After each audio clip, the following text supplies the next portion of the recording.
So thank you again. Thank you for inviting me. Thank you for getting me over to Texas.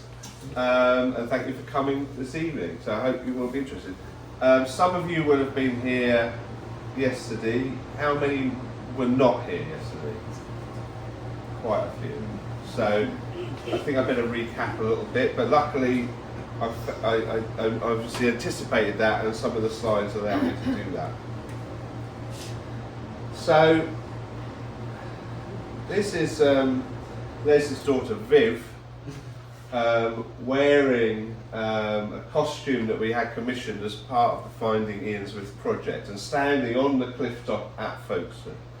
And we commissioned, as part of the project, we approached somebody called Penelope Walton-Rogers, who sadly since died, who was the leading expert on dress and costume in Anglo-Saxon England, and said, what would a Kentish royal princess wear in the mid-7th century? And this costume was part of it.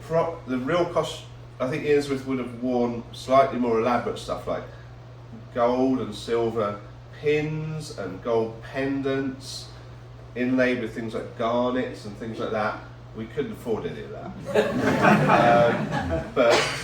And I said, well, she's not going to necessarily wear that sort of stuff every single day. So this is more sort of when she's just sort of slouching around. But you'll see this costume a couple of times during this, and it did help bring her to life for people.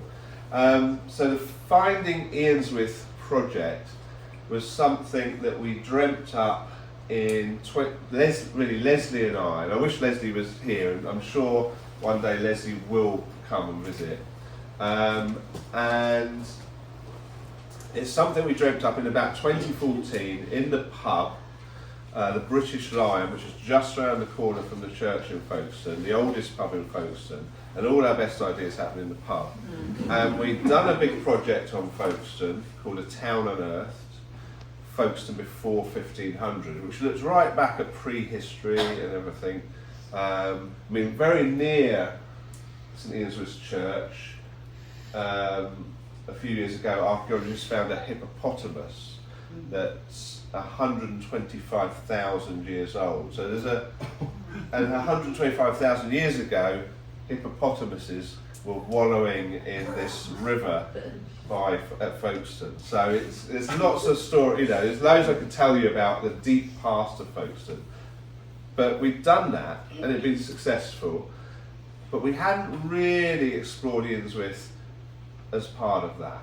And so we were in the pub, and we thought, well, and Leslie was being encouraged by the university to go for another funding bid, because that one was so successful. Can we do another project, get some more money, do something useful about Folkestone's past? And we started to think about Eanswythe and her story and all the things we didn't know about her, but we knew she was a foundational figure for the town. She appears on the town's coat of arms. The school next to the church is St Eanswythe Primary School.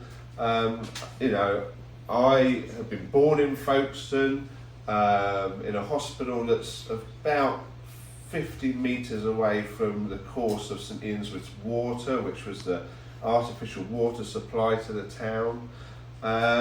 So she's, there. But a lot of people, there were a lot of legends and stories, but what was the truth? And there was this tantalising thing about these bones, these relics that had been found in the church in 1885, which people thought might be her relics. And so part of it was, as well as exploring all the legends and the history and her legacy for the town, it was, are they the relics? Before we go into that, especially for those of you who are new and weren't here yesterday, let's just remind ourselves where Folkestone is. That's Europe, that's Britain. It wasn't always an island, it used to be linked, but it's for about the last 6,000 years or so, it's been an island. Kent, this little bit down here, right on the southeast corner. closest to France. We're about, if you stand on the cliffs at Folkestone or Dover, you can see, on a clear day, you can easily see the French coast and even pick out some details and see some buildings. It's about 22 miles across that narrow channel, the Dover Straits. Folkestone is there. This bit down here is Romney Marsh, and there's a church probably about there that was dedicated in probably the 12th, 13th century to St Eanswythe as well. It's still there, St Eanswythe of Brenzett. So there's two churches in England dedicated to St Eanswythe, Folkestone and also Brenzett. But Folkestone is the one, the more important one. It's the one that the Anglo-Saxon sources tell us she founded, she herself founded, that some of them say, at some point in the 7th century. That's an aerial photograph of Folkestone looking east towards Dover. So you see the white cliffs of Dover. Up here you've got Dover Harbour. This is Folkestone Harbour. I live on a farm about there. So the church of St Mary and St Eanswythe, which was built in the 12th century, close to the site of her church, built in the 7th century, is there on the west cliff, as it's known, overlooking Folkestone Harbour. That's the church. And it has a sign there which needs, well, I've said let's just get a new sign, and it's one of the things that the church is working on. But also it says Christian worship has been offered continuously on or near this site since 630 AD. There's St Eanswythe and nuns settled here. That is wrong. That date is wrong by a bit. It's not that early. And by the end of this talk, you will know why I say that. So it's another reason why I say the church needs a new sign. And actually, if you go into the church, there's all sorts of things about St Eanswythe, and they all tend to say this date of AD 630. I gave on a festival, the Anglican festival of St Eanswythe is the 12th of September, which marks the translation of her relics from her church, her old church, to the newly built church, probably around the 1140s, in the current church. And to mark that, we do a whole range of things, and one of those, I went into the primary school, St Eanswythe School, right next to the church, this year, and did a whole series of lessons with all the classes from about, I think we were doing 6 and 7 year olds upwards to about 11-year-olds, and by the end of it they understood the dating, so you guys should be able to do it as well. So in January 2020 we'd secured permission from the church after quite lengthy and very serious debate to allow us to look at the relics for the first time since 1980. And we had to suit up like this because they were kept in this crushed lead container. And there was a lot of concern about lead dust. You know, you open up this little niche, which is where they've been found in 1885, and you get a big puff of lead in your face, that kind of thing. We didn't want that. I didn't want to die. So that's me on my hands and knees, and Marie, who's French, helping. She's one of the conservators, giving me some light so I can start the process of lifting the bones out of the container for the first time since 1980. And we laid them out.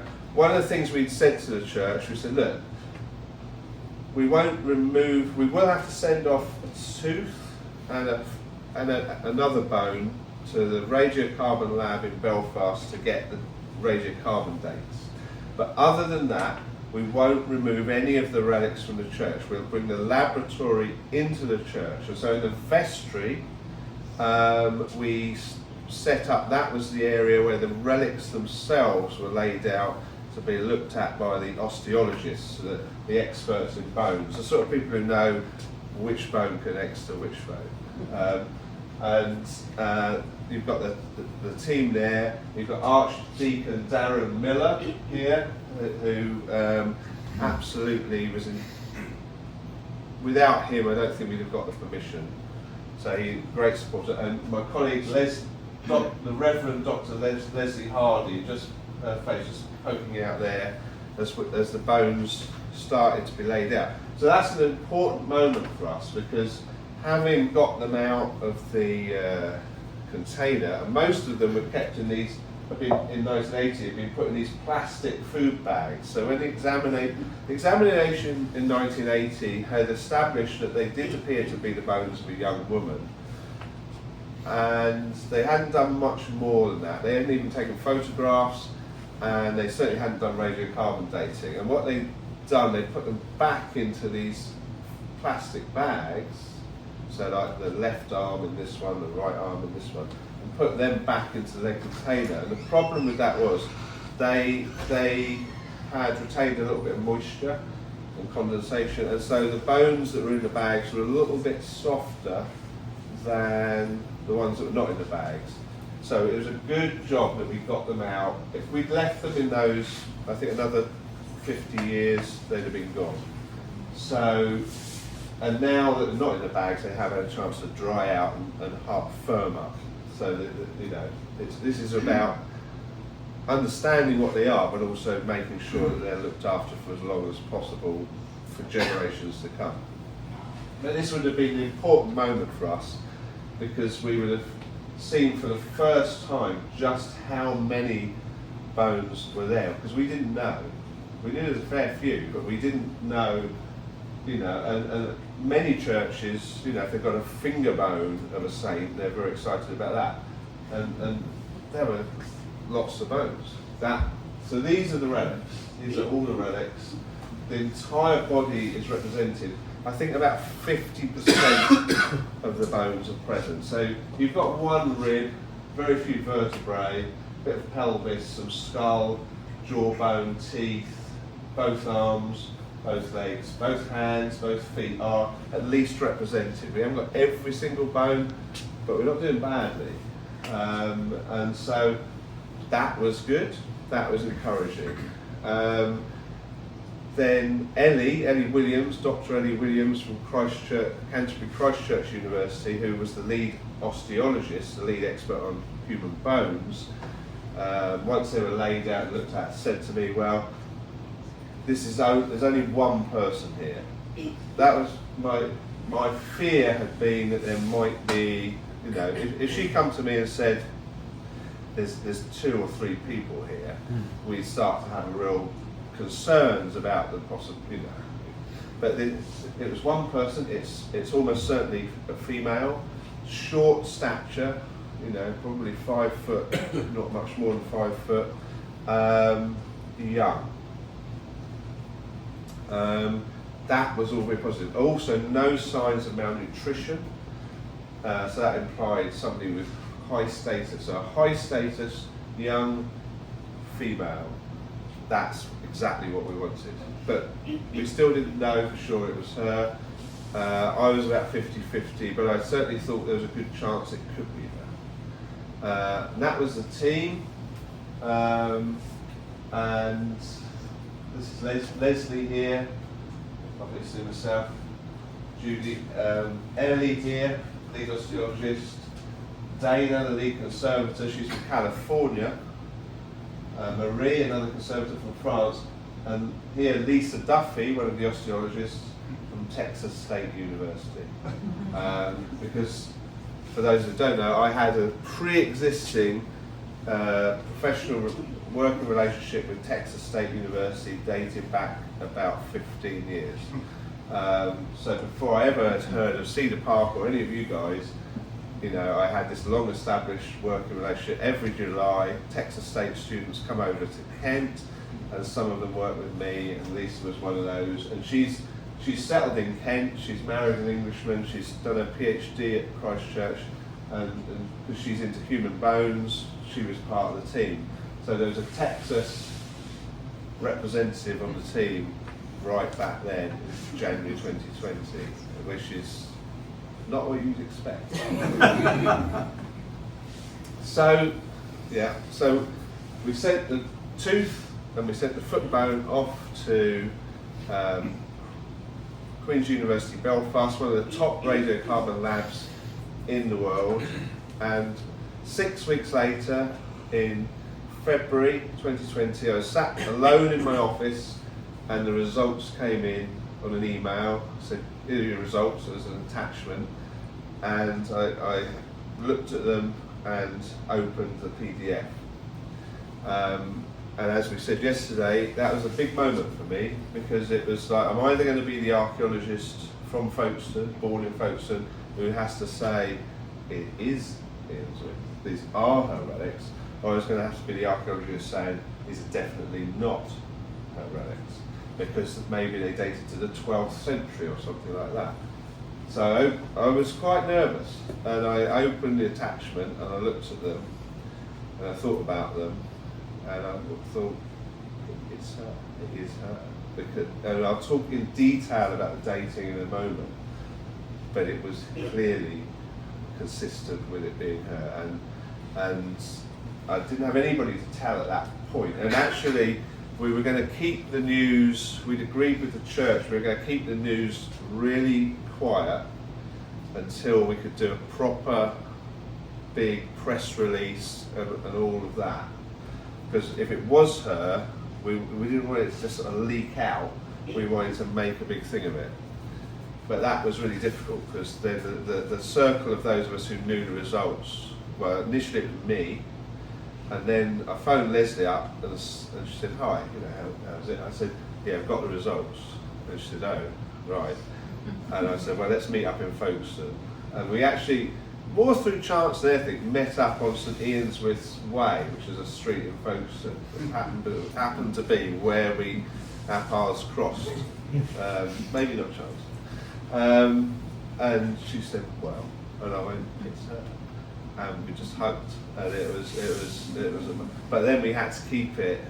I think we told the Archdeacon. I'm not even sure we told him. We may have kept it just us two, and then we said, you know, you better get everybody to the church, have a big meeting, and get the press. And I was able to stand up and say it is her, and that was an amazing thing. Now by this time we're talking about March 2020. So think about what was happening in the world at that time. But it did get some really good coverage. Every UK national newspaper covered it, except the Times. I don't know what their problem is. The Daily Telegraph phoned me up. Somebody phoned me up and said, look, I'm just going into an editorial meeting. What's all this about? And you can't possibly know it's her. So I said, look, and I talked her through the evidential trail and the evidential basis for saying it is her. And at the end of that conversation, she said, okay. And she went into that editorial meeting, and the next day the Telegraph ran, on the editorial. This is a national newspaper for the whole country. 2 stories: their critique of the Chancellor's budget and St Eanswythe, and it said this is another, this is a piece of our nation's history restored. It's quite a piece. You can see British Archaeology magazine carried it on its front page, and the Catholic Herald, they went nuts for it actually. And they ran a second piece in there saying this, proves the myth of the forging of relics. I'm not sure we go quite that far, but yeah, it was great. And the New York Times picked it up. Interesting. Where did you hear about it, Father? I must have just seen it online. Okay, somewhere. yeah. But it went around the world, and yeah. It did. However, about a week later, Boris Johnson turned up on TV and said you must all stay at home because of the pandemic, and it kind of swept it away a bit, but you know, but the message had got out there. So let's talk about the dates. So radiocarbon dates don't give you a precise. First, a couple of things to say about radiocarbon dates because I don't know how much you know about them. So radiocarbon dates can only work on things that were alive. So it can be a piece of grain, a piece of wood, an animal, a person, but it has to have been alive. We couldn't radiocarbon date this, but we could radiocarbon date this because it's a bit of wood. And what they're measuring really is the point at which this organism died. But they don't give you a precise date, like a tree ring. They give you a date range, and it's expressed as a sort of probability curve. So this is the molar, this is the result for the tooth. And for the tooth, my first thing to say is, well, another thing to say, so you've got the foot bone and you've got the tooth bone. And obviously they're a bit different. That is normal.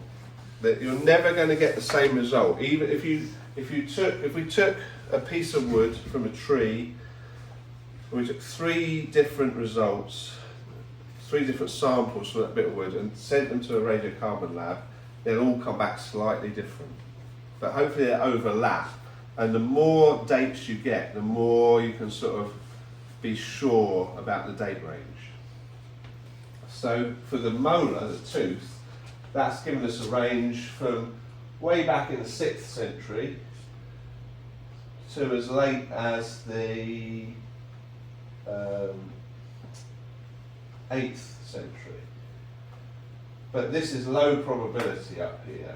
The real high probability range is here, this peak. The higher this peak, the higher the probability that this organism died at this point.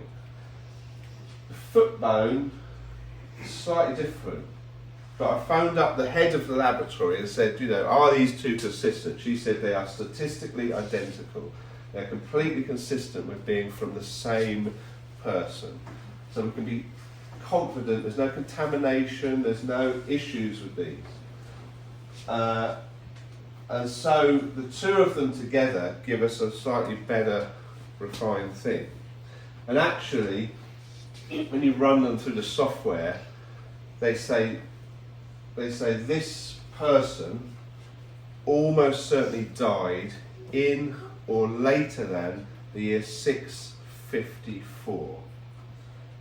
So, almost certainly, this person did not die before then. Okay. So now we can do a bit more work, and we can bring in the history, and we can bring in the osteology, the bones, what the story of bones tell us. So, starting with the history, that tells us that so you've got a series of late Anglo-Saxon texts that talk about the Kentish royal saints. And they don't say much about Eanswythe, but they tell us that Eadbald, King Eadbald of Kent, his queen was Emma, who was Frankish, and they had St Eanswythe, who rests at Folkstone, and some say in the church that she herself built, and Erkenbert, who becomes king after Eadbald, and their brother Ermenred. So that makes her the granddaughter of King Ethelbert and the Frankish Queen Bertha, who were the rulers of Kent when St Augustine landed in the year 597. So we can look at the family tree.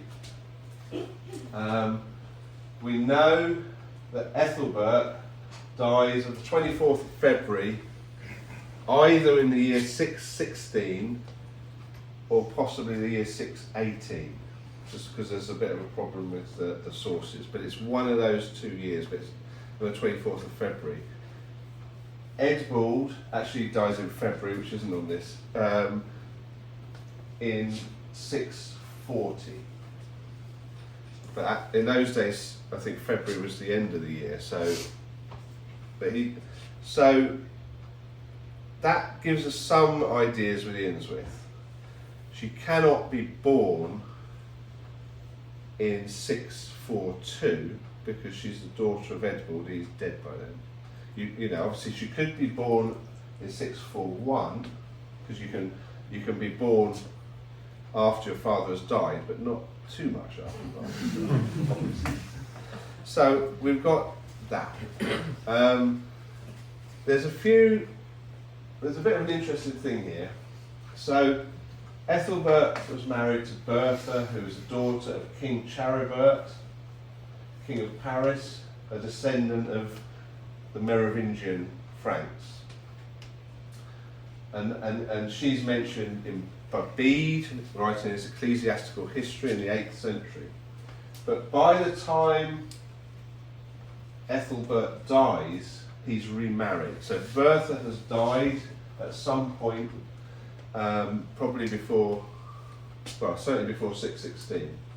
And Ethelbert remarries a woman. History does not record her name. We don't know anything about her, but she was the Queen of Kent when Ethelbert died. And Ethelbert by this time had converted to Christianity, and there was an Archbishop of Canterbury, and a Bishop of Rochester, and the Christian mission is firmly established in the Kentish kingdom. So Ethelbert dies. Eadbald, Eanswythe's father, is then declared king. He has one sibling we know of, Ethelberga, who goes on to marry Edwin, King of Northumbria. That's another story. So Eadbald is declared king, and Eadbald wants to marry his stepmother. Right? So he wants to marry the woman that was married to his father. So the church, I guess the Archbishop says, well, no, you can't do that. So Eadbald says, well, here's how it is.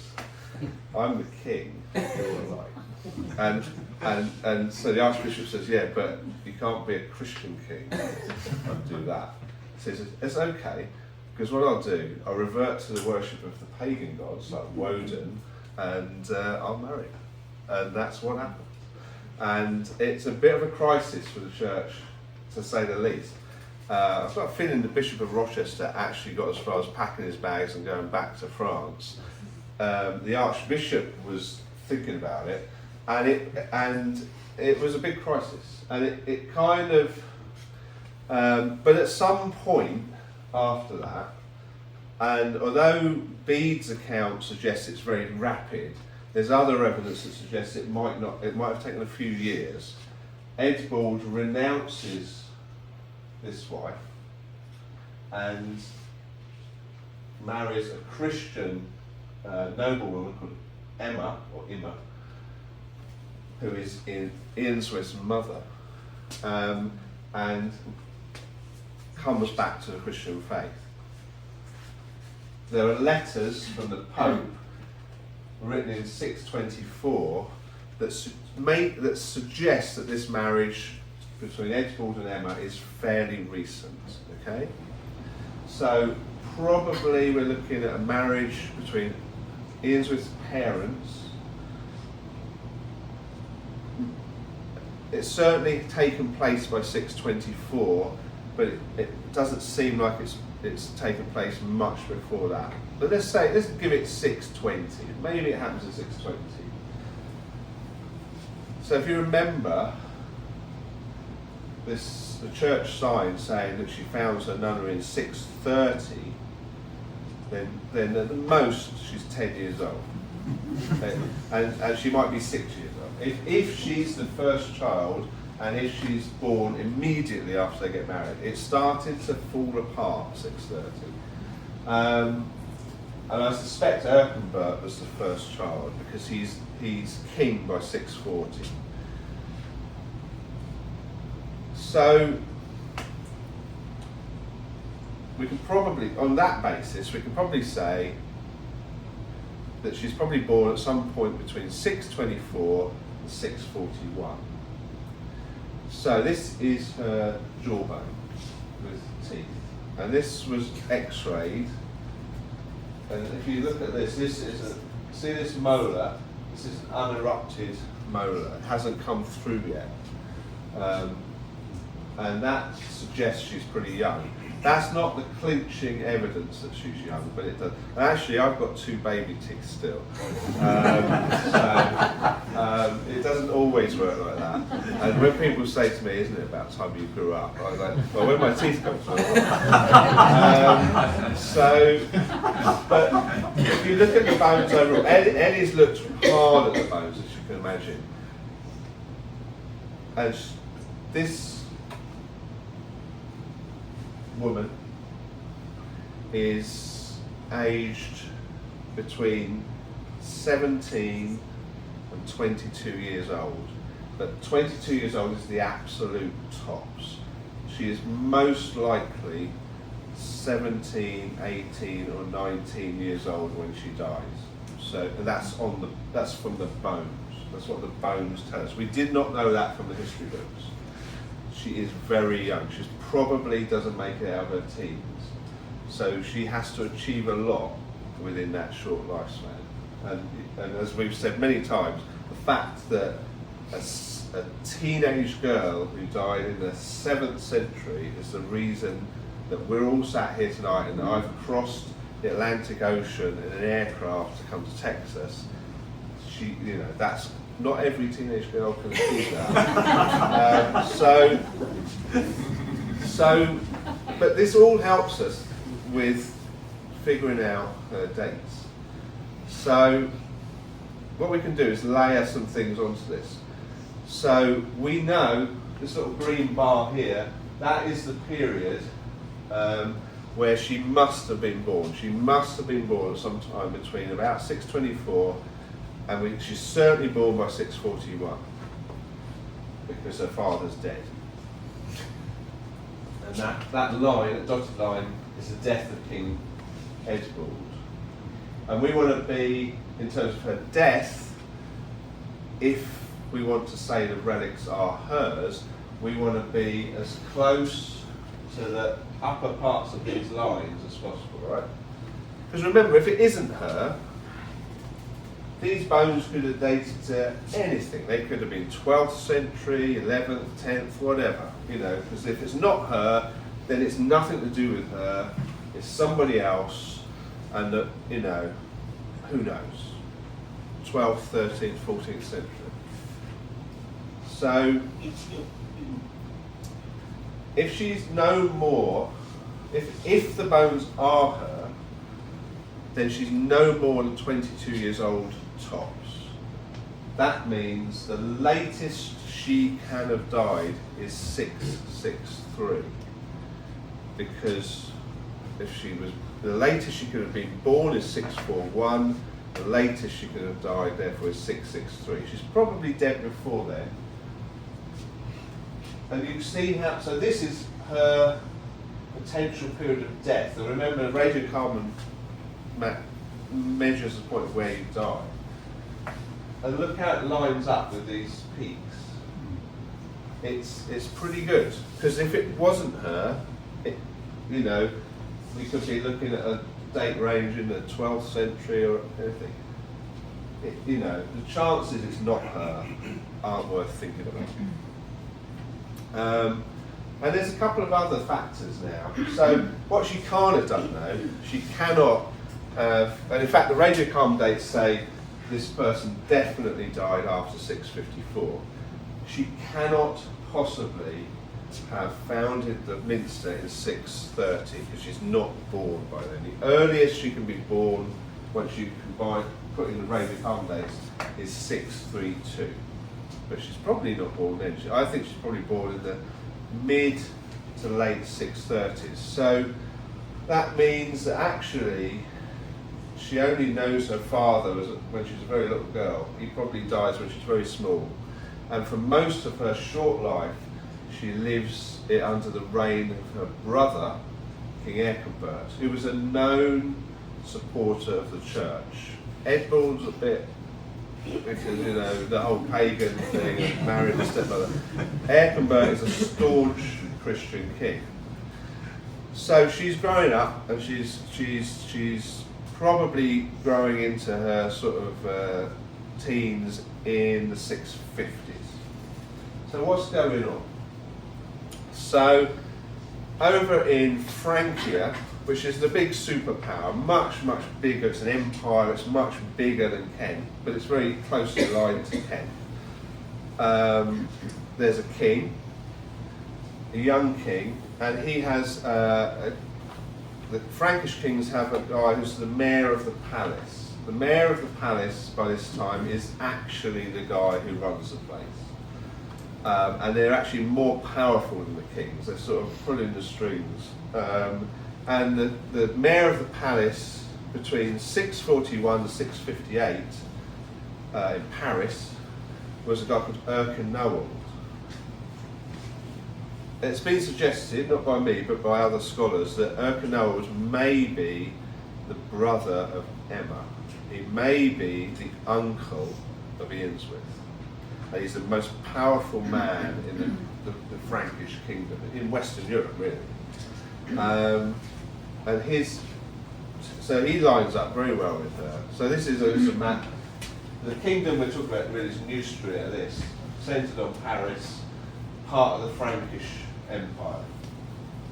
And she is, through her grandmother Bertha, also a descendant of the Neustrian sort of line. Now, this brings in this lady, Queen Baltil of Shells. And that's actually a garment that's believed to have been buried with her. With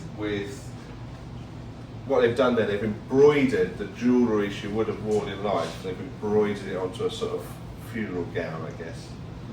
And that was found. Now she's important. She was a slave, and Eärconbert purchased her, and she was said to be very beautiful, and he gave her as a gift to the King of the Franks. And the King of the Franks really liked her quite a lot, and he set her free, gave her freedom, married her, and made her queen. And that is upward mobility, right?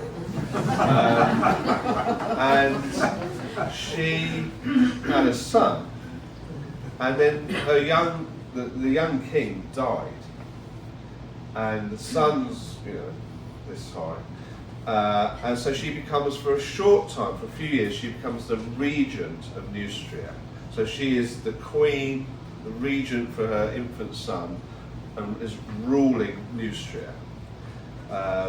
Eventually, her enemies conspire to get her sent off to a monastery and so on. But for a while, the period of her regency is here, 657 to 665.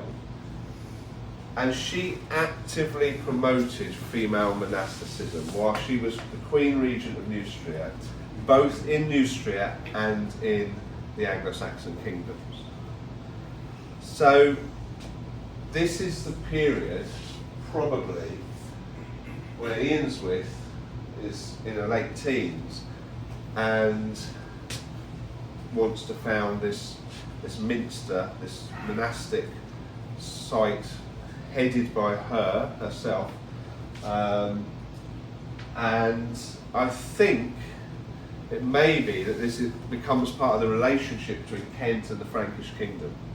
I think that it's decided this would be a good thing.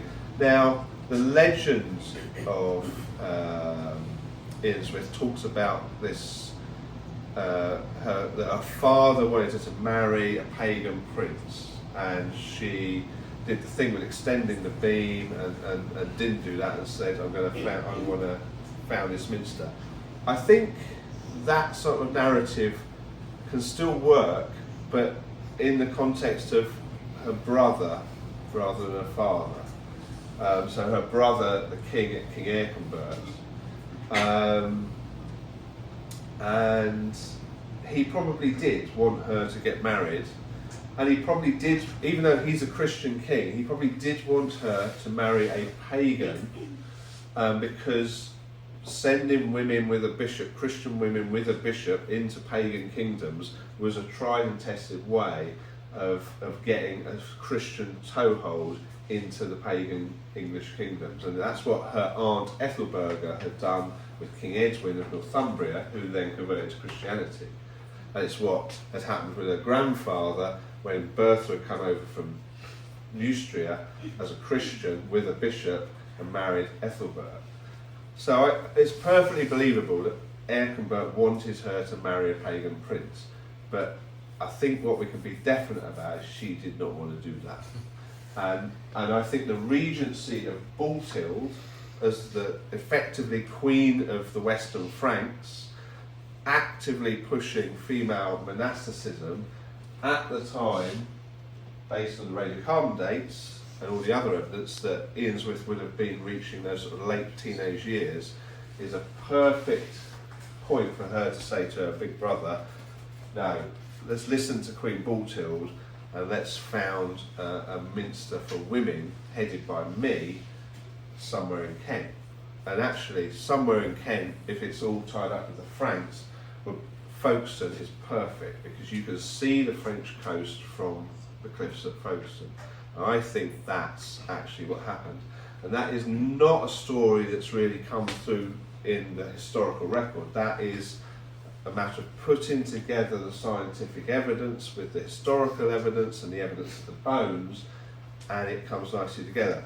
In fact, Barbara York, who's one of the leading, Professor Barbara York based at Winchester, one of the leading scholars of the conversion and early Christianity in England, had suggested several years ago that Baltild, the regency of Baltild, might be a much more likely time for Folkestone to be founded. We didn't really think a lot of it at the time, we weren't sure.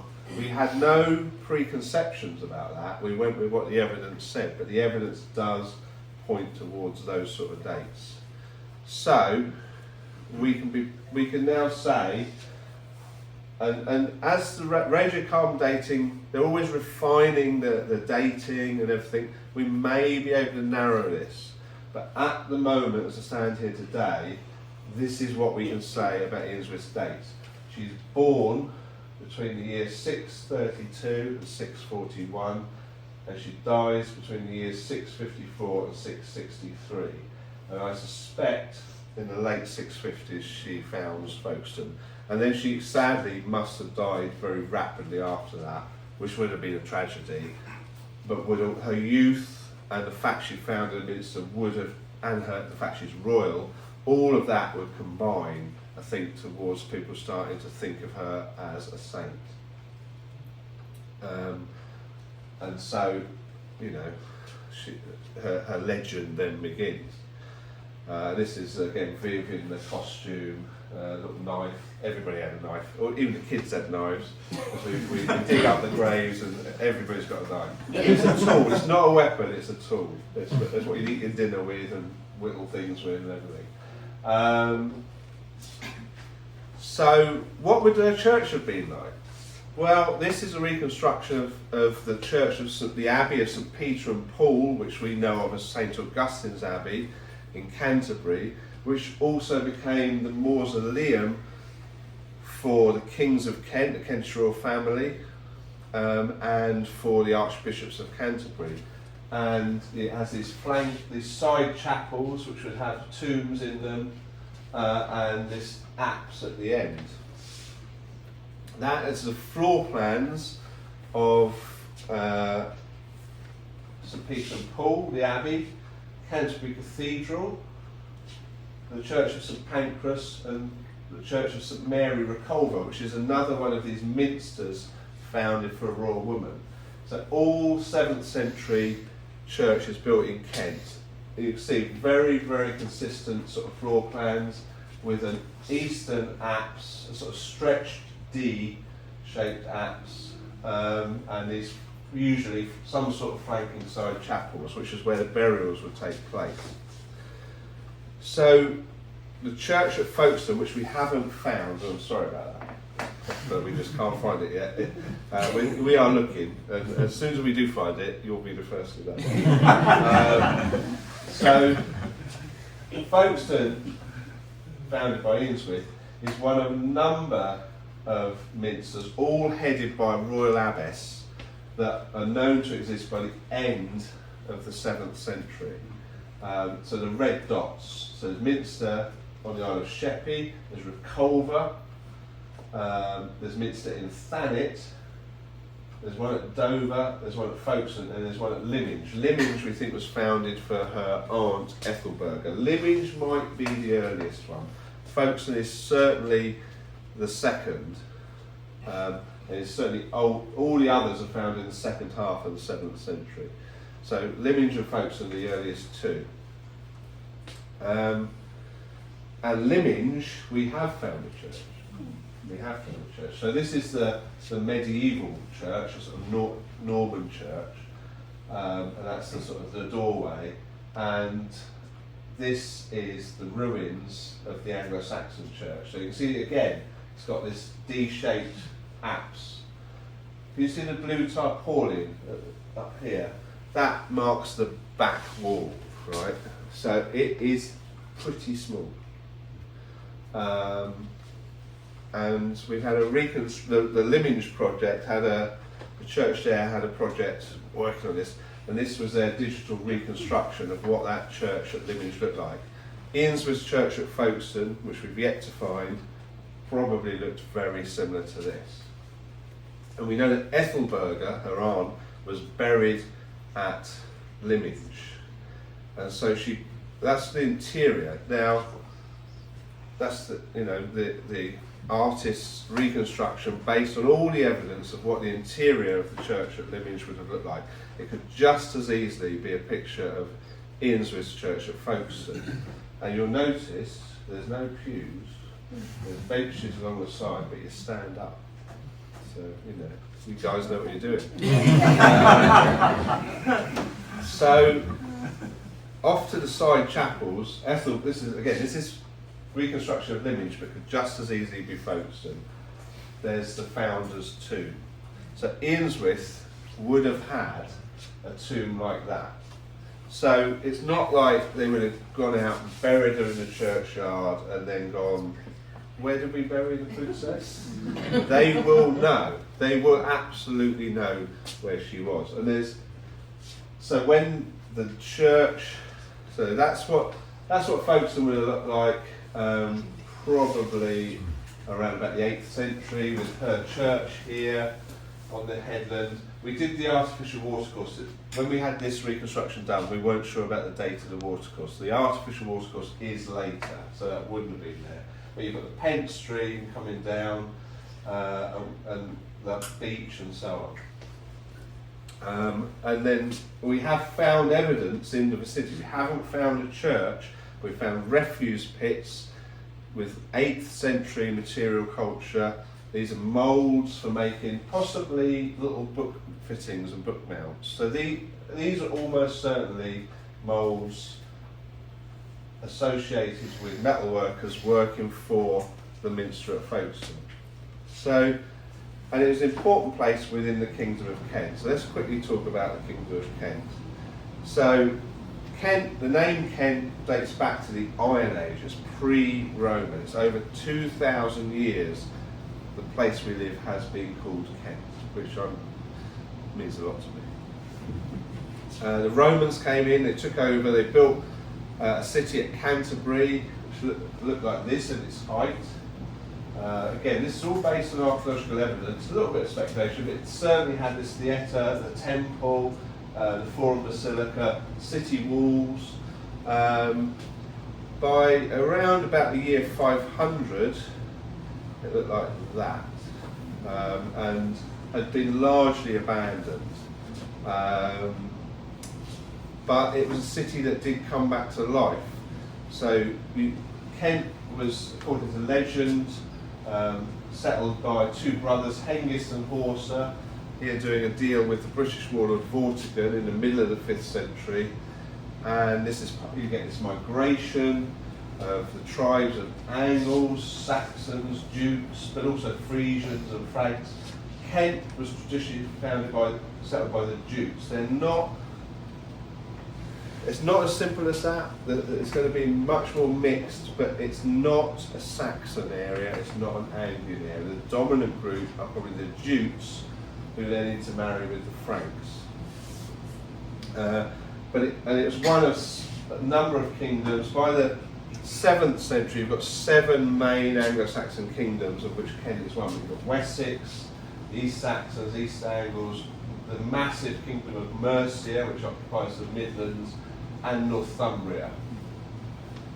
Obviously, you've got the Britons, the Welsh over here. We're not going to even bother talking about it. Sorry. And this is a group of German reenactors from Angel. They live in the area the Angles came from, and they like to reenact this period, this migration period. And you see they've got this flag with the white horse on the red background. That is actually the Kent flag. I've loved seeing the Texas flag all over the place alongside the US flag. This is our equivalent in Kent. This is the Kent flag. And it's so great when they sent me this picture of them on this boat with the Kent flag. So they're, we see it today in the same way you have the Texas star and the Texas flag over it. All over Kent, we've got these different, it crops up. And so it was a distinctive kingdom. It always did things a little bit differently. But again, a bit like Texas, we did things our own way because we were Kent. And we've got lots of archaeological evidence of Kent. This is near Folkestone. This is Summerhouse Hill near Folkestone. I recognise this. This is based on an excavation of a little settlement, probably just an ordinary little farm from about the 6th or 7th century. So the ordinary people living out in the Kentish countryside would live in sites like this. But the Kentish royal family they had a series of what were called villa regalis, royal sort of houses, dotted around the kingdom. And there was one at Lyminge, and this was the closest one to Folkestone. And we're really lucky because we found it at Lyminge. Reading University led the Lyminge Archaeological Project, excavated on the big village green, and luckily that had not been built over with houses, and there was the Kentish Hall complex. That's the reconstruction of it. This would have been the King's Hall. Eanswythe would have spent a lot of her life growing up in places like this, dotted around Kent, these timber halls, and it's a sophisticated place. This is a gaming counter found at Lyminge, at the Royal Hall Complex. This is from northern Italy. This is for them sitting in the hall. They had loads and loads of glass vessels, and so drinking out of glass vessels and playing board games with things like this, an ivory counter. And we've got lots and lots of burials from this period. And they buried the dead fully clothed, and men would be often provisioned with weapons. They put pottery, they put bronze bowls, glass vessels, all sorts of wonderful things into these graves. So it's a tremendous resource that we have. And actually, in female costume, we can trace sort of generational changes in fashion through the 6th and 7th centuries from these burials. And my PhD was the Anglo-Saxon cemeteries of Kent, so there's lots of them. Not down here. This was the great forest of Andredsfield. So this was a forested area all the way down to Sussex. This was the marshes. So they weren't burying the dead down here, they're living up here. Folkestone is here. We've got several burial sites at Folkestone. And we find absolutely fabulous material culture in these. Most of these are 6th century. So these are from Dover, the cemetery at Buckland. So they're about 50 to 100 years earlier than Eanswythe. But it shows you this quality of the sort of things that can be made. So you've got Frankish brooches here. These gold pendants are from probably Jutland, so Jutish. And then you've got Kentish brooches. This is Kentish, Kentish, Kentish, Kentish, Kentish, Frankish, Frankish, Frankish. From the Scandinavians, the Jutes, people like that, the metalworkers in Kent learned this very complex animal art, very stylised animal art. It's the first of three great phases of animal art, which archaeologists have imaginatively called Style 1, Style 2, and Style 3. This is Style 1 art. And then, that's not what they would have called it. But from the Franks, they learned the technique of inlaying garnets to further decorate these brooches. The garnets come from Sri Lanka in India. But so Kentish craft workers were starting to produce really, really fabulous items. There's a cemetery at Dover Hill, found in 1906, 1907. At Folkstone, so this is a community at Folkstone. This sort of thing. These are in Folkstone Museum. So if you come to Folkstone, visit the church, but also just a few, not even 5 minutes walk away is the museum, and they've got this skeleton and artefacts from this cemetery. This is one of the brooches found at that cemetery at Folkestone. Again, it's a Kentish disc brooch. This is probably dates to around about 580s, 590s. Certainly made in East Kent. And again, you've got these garnets decorated. The garnets are backed with gold foil. And it's all about light and colour. So if you're in the hall, the feasting hall, and the fire's roaring, and you're wearing this jewelled brooch, this would be worn by a woman, the firelight's going to play on the garnets and on the gold and so on. It's a silver brooch, but it's been covered, gilded. So they mix gold with mercury and then sort of paint it on and then heat it. The mercury comes off in a big toxic puff. You won't get a jeweller to do it now. But this is, it's about that really exquisite piece of workmanship. This is from Lyminge, mid-6th century, Kentish square-headed brooch, again, inlaid multiple garnets, and some of the garnets have got an inlaid gold ring into the garnets. There was a jeweller in Canterbury, Ortwyth, he's Danish, and he was making contemporary garnet inlaid jewellery and selling it to people. I said to him, how do you cut your garnets? He said, I've got a machine with a computer that cuts the garnets. They didn't have that in 6th century Kent. And I showed him pictures like this, and he said, oh, wow, I don't know how they did it. So, so really, this is more getting into the 7th century. This is more the sort of thing that Eanswythe might well have been familiar with.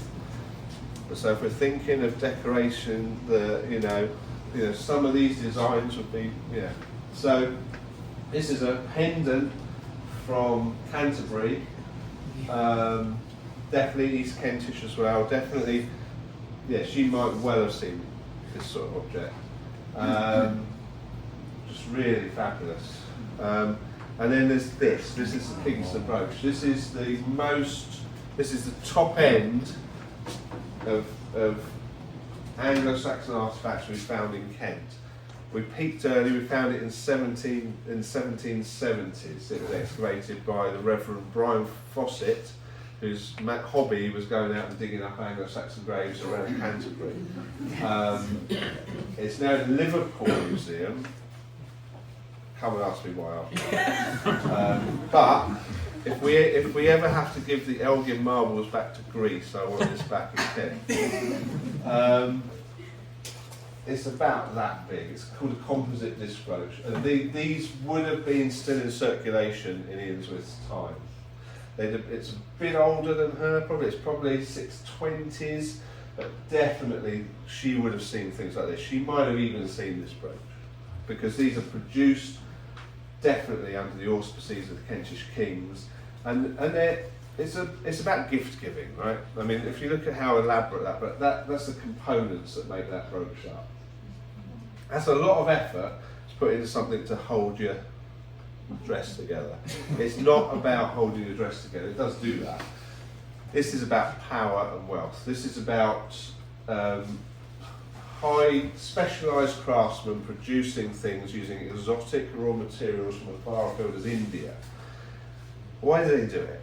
So you're in the feasting hall and King Earconbert or King Edbald is there, and you've turned up, you know, a woman, a man and wife, powerful people in their local community, and the king says, well, you know, after a few drinks, just have this sword, and this jewelled sword and sword belt. Oh, thank you, brother. And to the wife, have this brooch. Oh, wow, thank you, brother. And that goes on, and you know, every so often they come round to your part of Kent, and they give out gifts and they feast you and so on. And then one day they come round and the king says, probably to the man, we've got some trouble over in Sussex. I want you to get your boys together and go and sort them out. And you're standing there bedecked in things that he's given you. You are going to say yes. You are going to say yes. It's about that, really. That's why it's investment. But it's wonderful stuff, and we're so lucky. And this is, we've been working at this cemetery at Stouting. So this field here with Texas. This is it's here. Folkestone's here. So Lyminge is here. Eanswythe would certainly have spent time at Lyminge. The people at Stouting would certainly have come over to visit Lyminge when the Royal Court appeared. So at Stouting we're dealing with people who probably, some of whom would have known her. And in 2020, 2 metal detectorists wandered into the field. They'd been given permission by the bloke across the road who didn't have permission. The field's owned by the parish, and he said, oh well, I'm on the parish council, you can go. And they got a signal, and they thought it's probably an iron pipe, and they dug it up. It was not an iron pipe. It's the best Anglo-Saxon sword I've ever seen. That's an X-ray of it. And luckily, it was about 2-3 years later that I got in touch with one of the metal detectorists and said, look, we need to go and investigate this. Luckily, 2 days after they dug that sword up, Google Earth took a picture of it. And it's probably that spot there. And we went out, we pinpointed it, we found the spot the sword came from.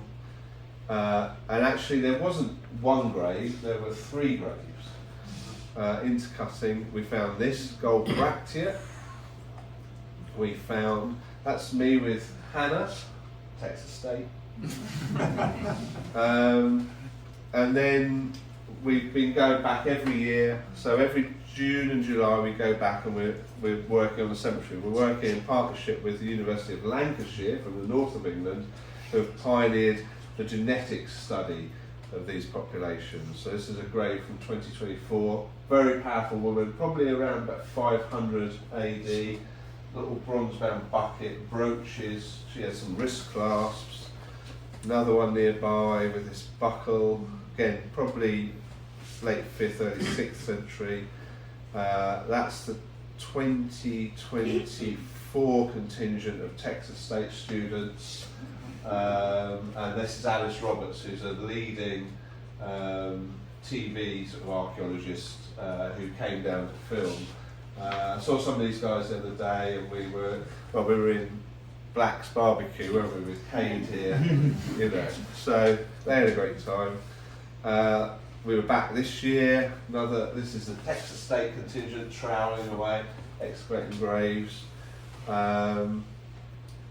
Texas State students in a grave this July.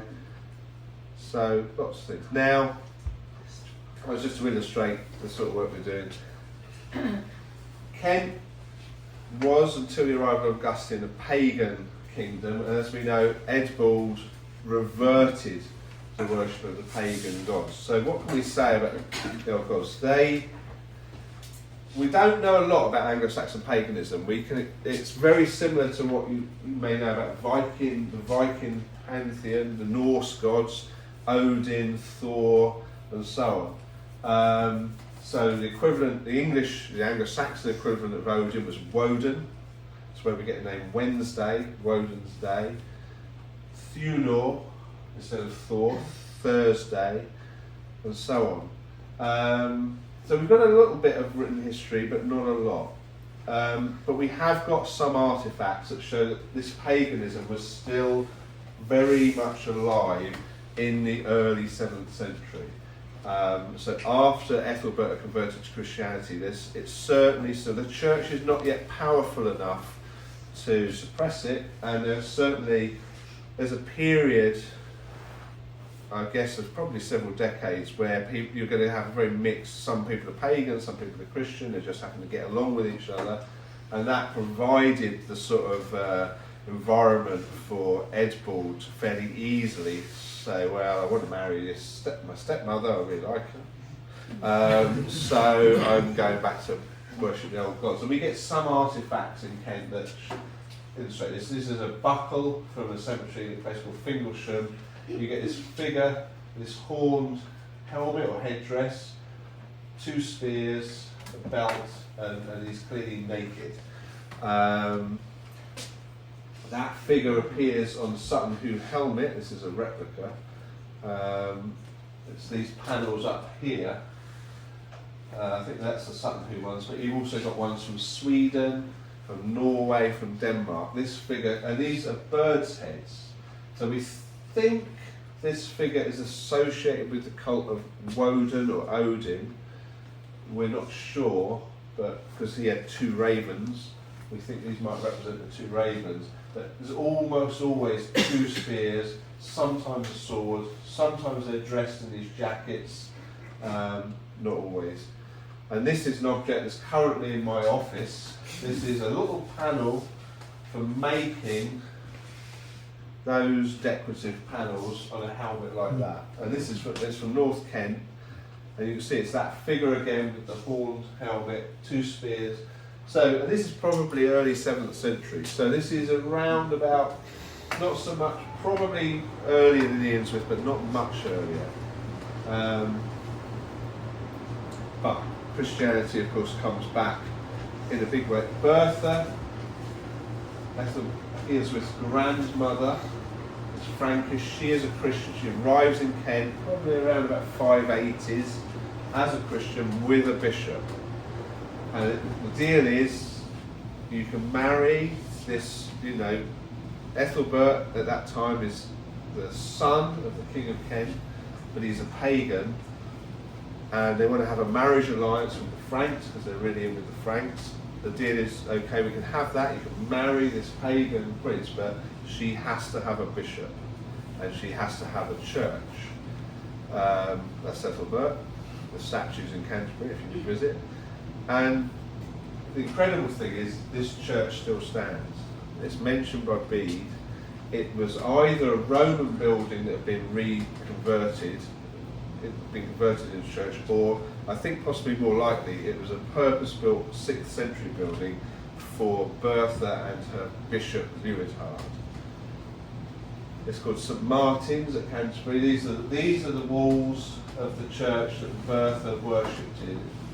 Eanswythe's grandmother in the late 6th century, before Augustine arrives. These are the walls added on, the extension added by St Augustine. So that's what Bertha's church, we think, looks like. It's the oldest continuously used church in England. So 6th century. You can still go and worship in this church today. So if you come to Kent, don't just go to Folkestone, do go to Folkestone. Come to Canterbury, and if you let me know you're coming, I will try to take some time off and take you there. And we can stand in the building that Eanswythe's grandmother worshipped in. And we've even found this little gold pendant was found in the churchyard there, and it says Lewishard Epps. So, people say, is this all legend? Or this is, the archaeology is matching the history, time and time again. There's his name, he's in Bede, there's his name on a gold pendant found in that churchyard, and that church still stands. Of course, Gregory sends Augustine to Kent to convert them. To Augustine, the only church that's standing when he arrives is that one.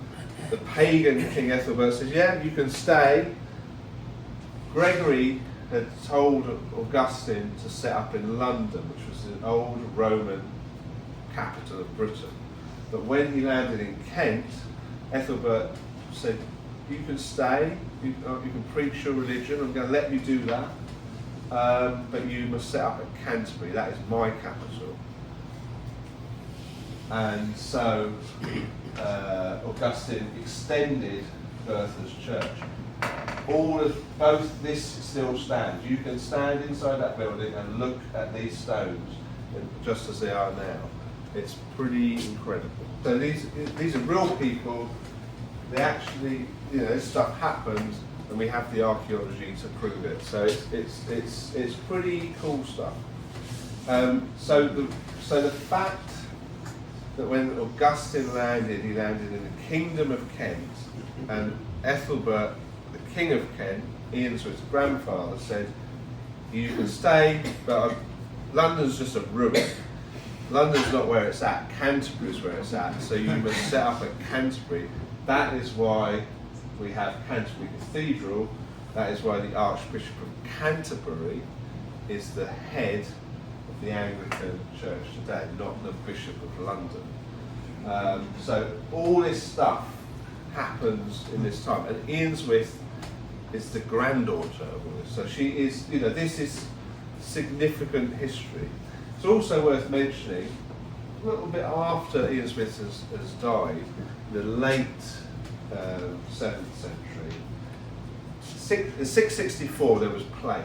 And we know now that bubonic plague was around in the 6th century and 7th century. In 664 there's plague. Her brother King Egbert dies of plague, sadly, and Eanswythe's already dead by then, so she doesn't die in 664. But the Archbishop of Canterbury died, and so they needed a new archbishop. So they sent to Rome. They sent a message to Rome. In fact, they elected a Kentishman. I think he was Kentish. He was certainly English. They sent him. He was a little bit elderly, but they sent him to Rome to get his get confirmed by the Pope. Got to Rome. Said, "Hey, I'm the new Archbishop of Canterbury." Didn't feel very well. Died. And so the Pope. I forget which Pope. He approached a guy called Adrian, who was the head of a monastery on an island in the Bay of Naples.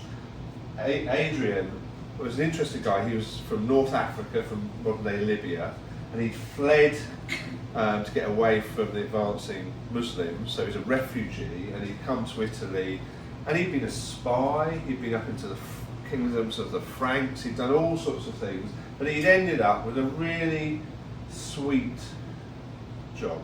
He was head of an abbey or monastery on an island in the Bay of Naples. He was happy. And the Pope said to him, "I want you to go and be Archbishop of Canterbury." And he's like, he knew where it was. He hadn't been there, but he'd been up to the Franks. And he was like, "Your Holiness, I am not worthy." And so he said, "But I know a man who is." And he said, "I know a guy, Theodore, from Tarsus in Anatolia. He would be ideal." And he persuades the Pope that he's not worthy and that Theodore should do it. Theodore hasn't got a clue what Canterbury is. He's never been anywhere near the lands of the Franks or the Anglo-Saxons or anything. So he's, "Oh yeah, okay, sounds good." So the Pope says, "Okay, you're Archbishop of Canterbury." And then he says to Hadrian, he takes him aside, I think, and he says, "Look, Theodore's from the east. And he's perhaps a little bit too eastern. And you've been to the lands of the Franks, which is near Kent. I need you to go with him to help him and to keep, just help him out, give him some support." So it doesn't work out for Hadrian, he has to go. And they both go and they travel to Kent. And Hadrian becomes the abbot of St. Augustine's.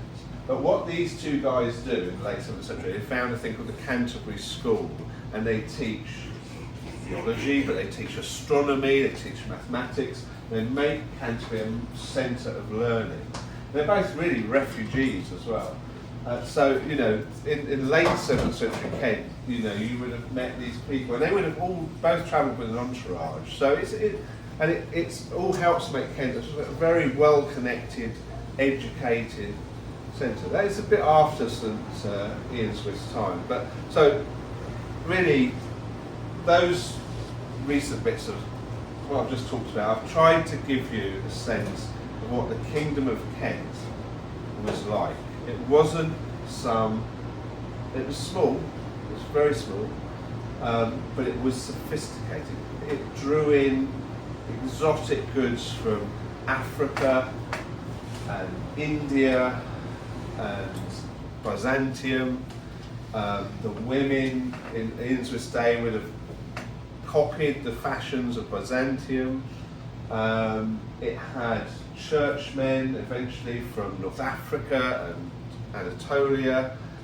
It was not just an isolated little kingdom, it had diverse range of contacts. It was wealthy, it was sophisticated for its time. That is the kingdom, that is the royal dynasty that Eanswythe was a part of. So there's lots more I could tell you, but we're going to run out of time. So I hope that's given you an impression of, you know, the sort of place she lived. And if you come to Kent, if you make the journey over to Kent, I'd love to show you more. I'd love to show you what's in the museums. I'd love to show you the church in Folkstone, and hopefully persuade them to get the relics out. And I'd love to show you St Martin's Church and things like that, and walk in her footsteps. So,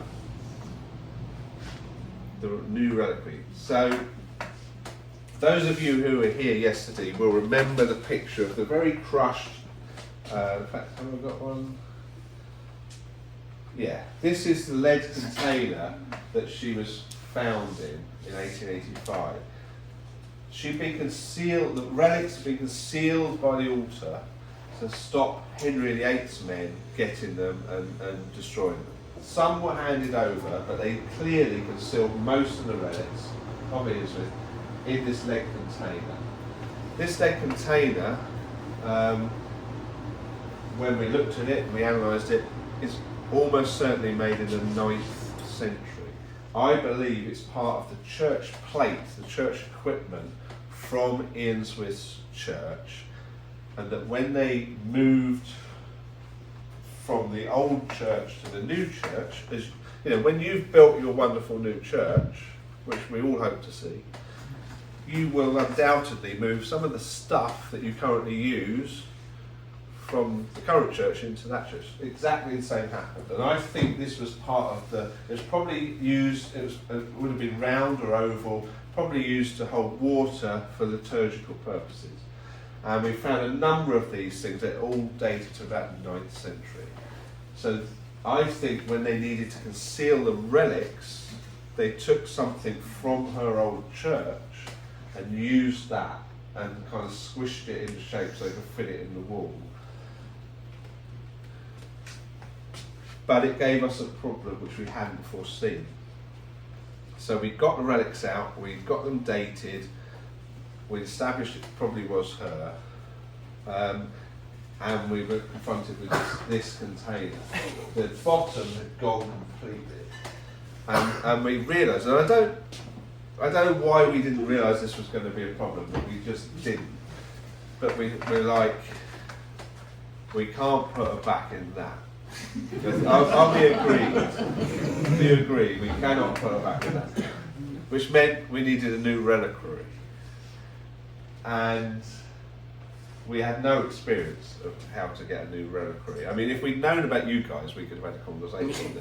But so we launched a competition, really. We put out a call for saying we need people to come forward with designs for a new reliquary, and it very much like your church, which, you know, you don't want a church that's going to stand for 50 years, you want a church that's going to stand for at least 500 years. That makes it expensive, right? And we were trying to commission something, a container, that would be the proper, reliquary for a royal saint's relics, but also would keep those relics safe and in good condition and not deteriorating.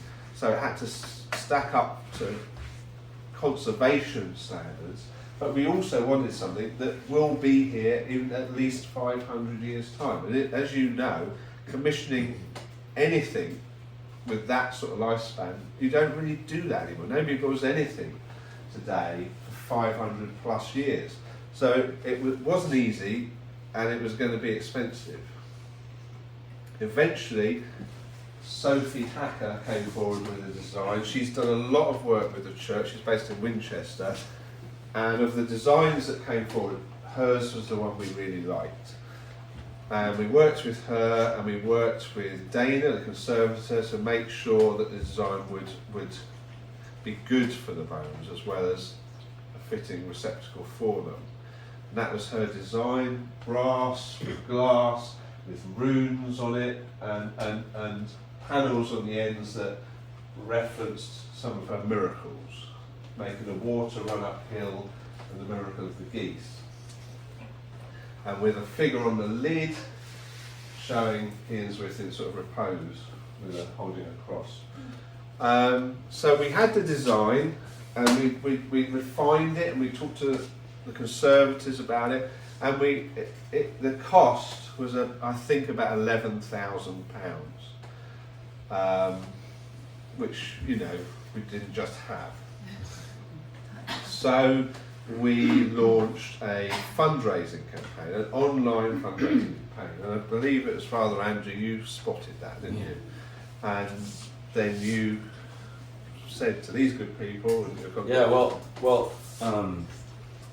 so the backstory is we had written, Father Aiden had contacted the local Anglican priest while the relics were out, and we said, hey, we're from Texas. We love St. Eanswythe. We've been singing this hymn to her in liturgy for 15 years, and can we have a piece? And they said, we'll ask. And Archdeacon Darren, who he had mentioned, wrote us a very British no. It was very kind, several paragraphs long. We said, well, can we borrow them? Because we were going to start doing this vigil service. And he said no. Transporting bodies across, national lines. And then he said, can we live stream them, during the service? And he said, no. And so we said, well, it's worth the shot. And then nothing had happened. We hadn't heard from anybody for about a year. And so we in the Orthodox Church celebrate her feast day on the purported day of her death, which is August 31st. And we decided anyway that Rob was sitting us with Father Aiden and I talking about fundraising strategies, and we said, why don't we do a vigil? So we had decided we're going to do this all-night vigil. We've only ever done a vigil at Pascha. The vigil that you do for non-Pascha is slightly different, but still the same concept. Start at 11. We normally finish sometime around 4:30 or something. And we had done that on August 31st of a particular year. I can't remember which one now. September 12th is her feast day in the Anglican Church, which he mentioned earlier was the translation of her relics from the original church she built into the current church, the 12th century church now. And it was that week, the day, it was the day after that. So within a couple weeks of our first vigil that we'd ever done for her, we get an email from the priest. It's been a year, we had heard nothing. And he said, you know what? We just had the Feast of St. Eanswythe, and I was thinking, that was really sad that we couldn't do anything to help you guys, So I took this piece of cloth and I put it on her skull, making it a third-class relic. Would you like it? And we were like, yeah, we'd like it. So they promised to send it to us. It was on its way over. It hadn't arrived yet. And it happened to be a time where Baker and our English iconographer Martin and the other iconographer Seraphim were doing a presentation about potential iconography in the new church and things like this, when we had got the news that the cloth was shipped. And so Father Aidan stood up, and I had seen that they had this project to raise the money. I'd seen that it was, they were making progress, but it's slow going as about halfway through. Fundraising is, yeah. And so Father Aidan said, "Hey everybody, let's say thank you," because he didn't have to do that. I don't think it was a coincidence 2 weeks after that first vigil, but he didn't have to do that. Let's say thank you. Here's how we're going to say thank you. Everybody, get out your phones, go to this website, and everybody give $5 or $10. Yeah. And so that's. So I was one of the people who set up the fundraising, the crowdfunding, and so I was able to monitor payments as they came in. So we're about halfway through. It ran for a month, so we're about 2 weeks in, and we had raised about half. So it's going well. We were like, yeah, this is going well, and we might get there. We might get enough. And then one day I was looking at it, and I saw there's a donation, I think of $5 from somebody in somewhere called Cedar Park in Austin, Texas, right? I'd never heard of Cedar Park, but I had heard of Austin because I knew I'd been flown into Austin before to see my friends at Texas State in San Marcos. So I was like, oh yeah, Austin. But we had a few donations from around the world, so there's no big deal. Then the second one came in from Cedar Park, Austin, Texas. And then another, and another, and another, and another. I'm like, this is very odd. Where's Cedar Park? And then somebody, I think somebody did $5,000, and it was done. And we had the money, and we're like, and then I did talk to Father John, and he's, oh yeah, there's these guys out in Cedar Park in Austin. So now this is like, we made that call on Saturday. Hey, everybody, donate. By Tuesday, it was done. Yeah. Thursday, we get an email from Father John, and he says, "What is happening?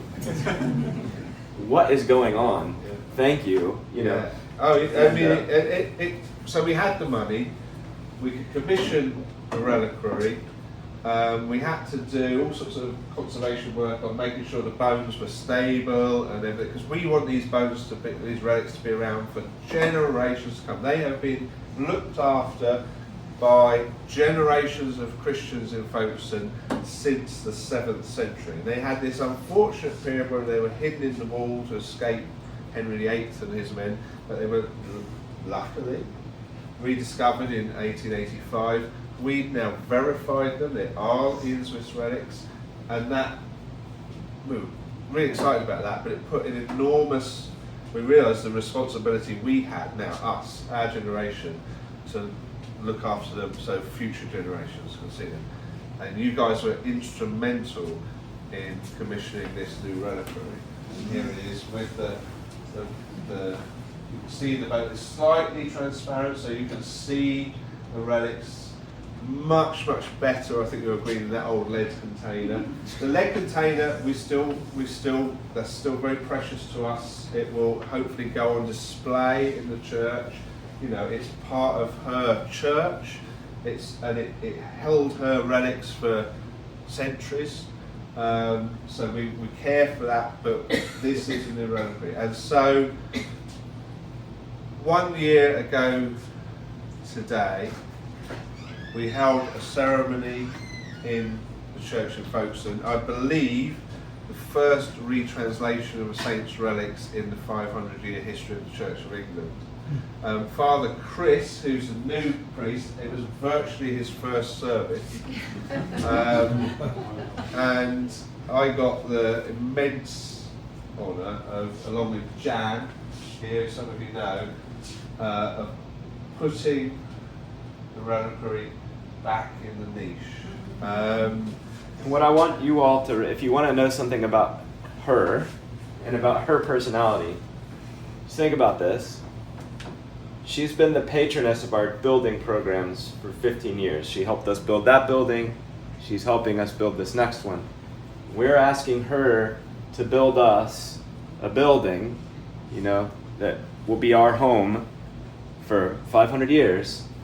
And so through all of this machinations, her pulling the strings behind the scenes, we built her a house that she's going to be in for 500 years. That's it. It was an amazing service. It was, and I was born in Folkestone, and I had to, you could sense, I just felt, that I was part of something here that stretches back all in that time to the 7th century and stretches forward into the future, and all the generations of people at Folkestone who've cared for her and prayed, and venerated her and cared for those relics. We're not the end of the story, we're part of the story that goes on. The church was packed. It was a Sunday afternoon, England were playing. So it's quite hard to get people into church when England are playing. It was packed. The mayor was there, and the mayor was overheard say this was the most fabulous event she'd ever been to.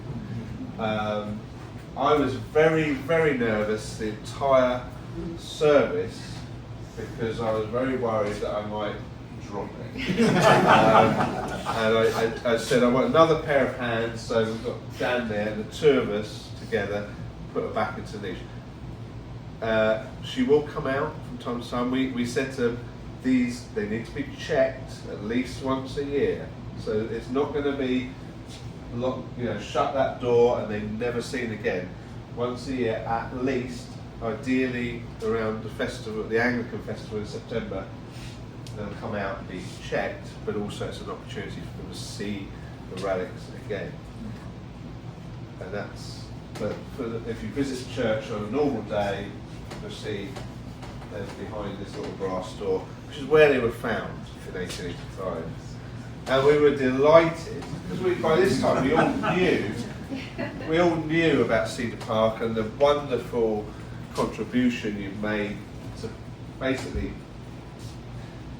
paying half the cost of the reliquary.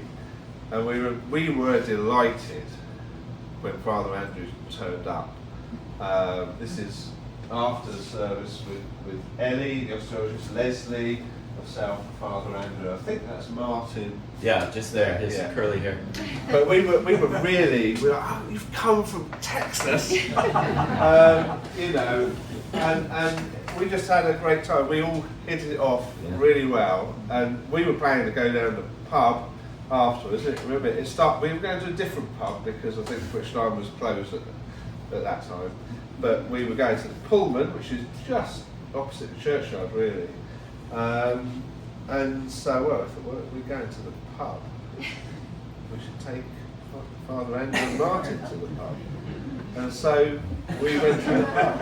And that's us in the pub after the service. And that was also a moment for us where we felt, well, it's not the end of the story. It's not the end of thinking about and talking about, remembering Eanswythe, but it was a job done because we had her in a new reliquary in her shrine where she should be in good conditions, and that was good, and we were really pleased that you were there to join us for that, and I think we did start talking about maybe coming over to Texas. Yeah, we just you can see I was sat next to Andrew. We talked about him coming to do this that night. Yeah, and here we are a year later, to the day. And that's what we've done. And that's the story. And realize, this was a 17 to 19-year-old, fairly obscure saint living in the 7th century who couldn't have even conceived of a Texas. Somehow, people ask me often, as they're exploring Orthodoxy, what does it look like for a saint to be involved in your life?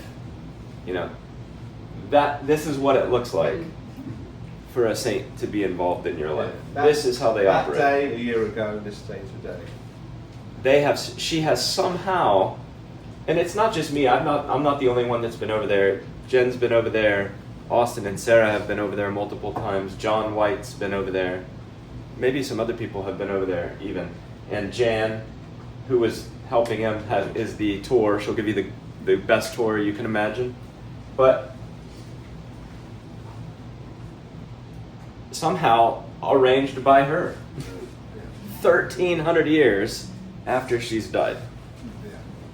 So that is the story of it so far, and I'm very happy to take any questions and just talk to you about it.